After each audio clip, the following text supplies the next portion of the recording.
بسم اللہ الرحمن الرحیم۔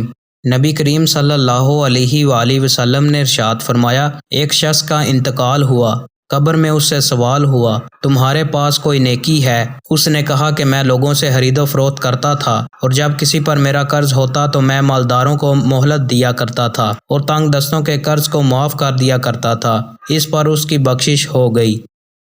نبی کریم صلی اللہ علیہ وآلہ وسلم نے ارشاد فرمایا، بے شک جب لوگ کسی ظلم یا برائی یا گناہ کو دیکھیں گے اور اسے روکیں گے نہیں تو پھر قریب ہے کہ اللہ ان سب کو اپنے عذاب کی لپیٹ میں لے لے۔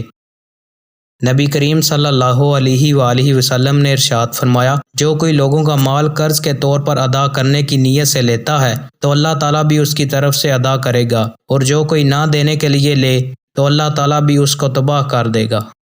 دوستوں، مزید اچھی ویڈیوز کے لیے چینل کو سبسکرائب لازمی کریں۔ بہت شکریہ۔